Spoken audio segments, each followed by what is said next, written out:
The distress signal reached the Galactic Council's monitoring station at 347 Standard Galactic Time, transmitted on emergency frequencies from the outer rim of the Kepler 442 system.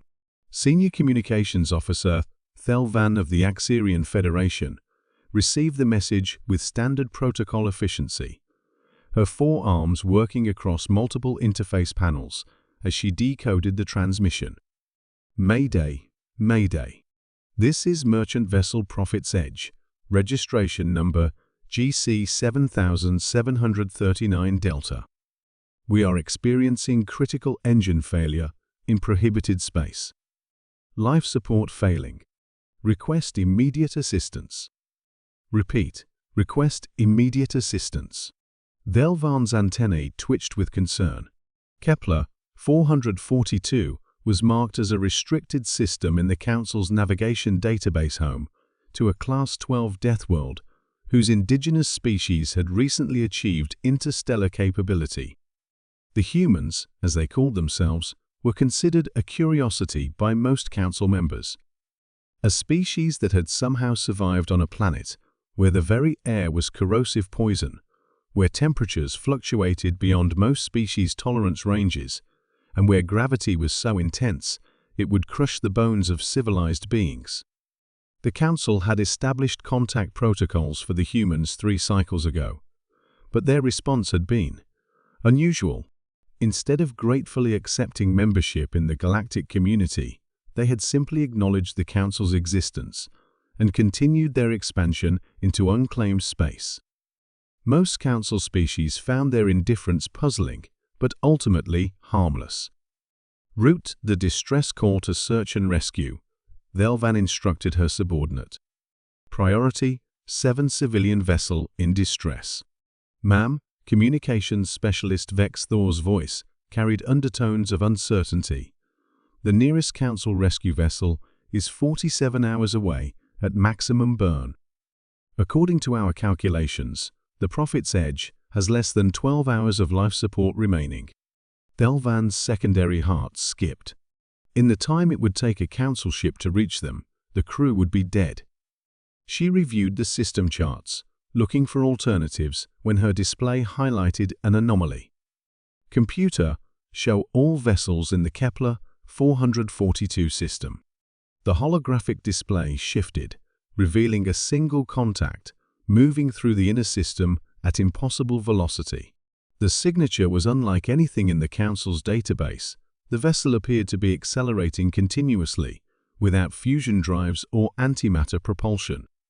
Its energy output suggested something far more dangerous. Unknown contact is human, Vex Thor reported, his voice tight with apprehension. Designation USSC Relentless, classification unknown.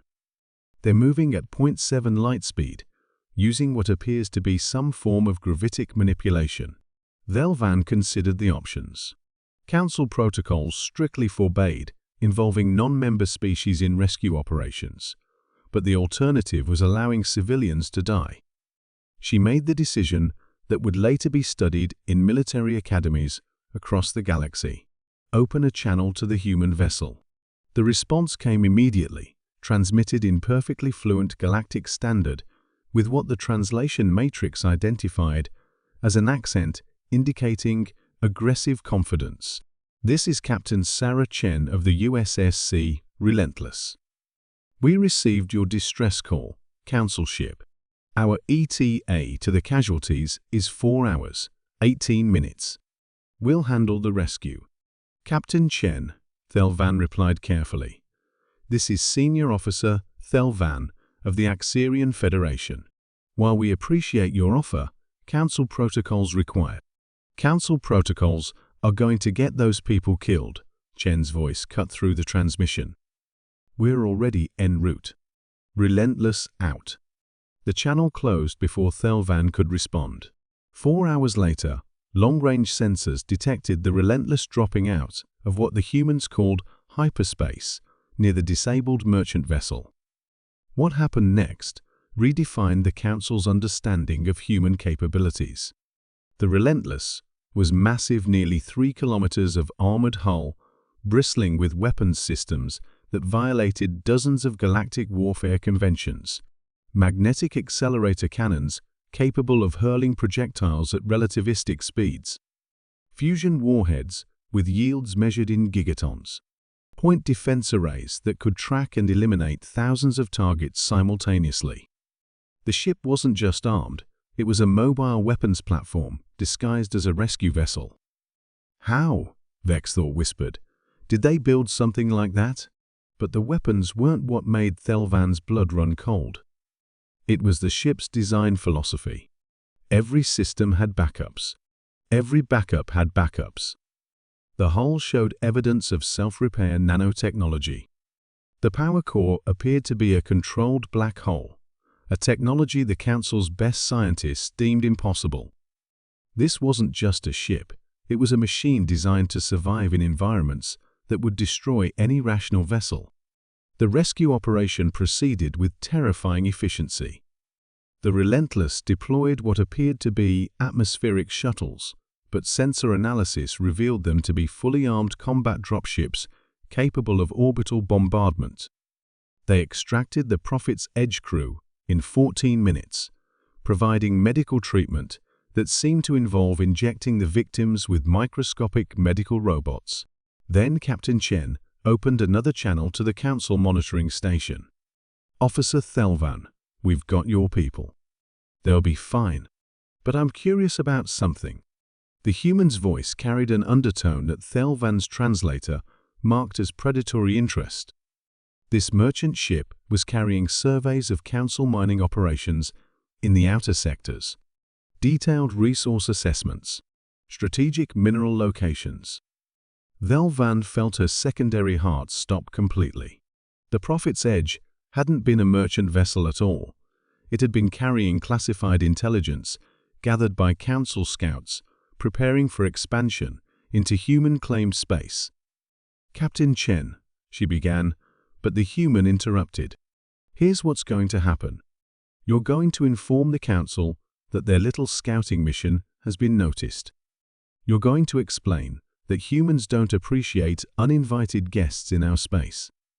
And you're going to recommend that future Council operations maintain a respectful distance from human territory." The transmission shifted to a visual feed from the Relentless's bridge. Captain Chen stood before a tactical display, showing not just the Kepler 442 system, but a three-dimensional map of local space marked with red indicators, human ships, dozens of them, all moving toward Council space. "Because, Officer Thelvan, we've been monitoring Council communications for quite some time. We know about the expansion plans. We know about the resource surveys. And we know that the Council thinks humans are primitive because we come from a death world." Chen smiled, and Thelvan finally understood why humans had survived their impossible planet. The expression wasn't friendly. It was the look of a predator that had just realized its prey was trapped. What the Council failed to understand is that Deathworlders don't just survive impossible environments. We adapt to them. We become them. And when something threatens us, the tactical display zoomed out, revealing human ships emerging from hyperspace throughout the sector. Not just ships' fleets, battle groups designed for total warfare. We become the most dangerous thing in the galaxy. The rescue mission had become an invasion, and Thelvan realized with crystalline horror that it had been planned from the moment the distress call was sent.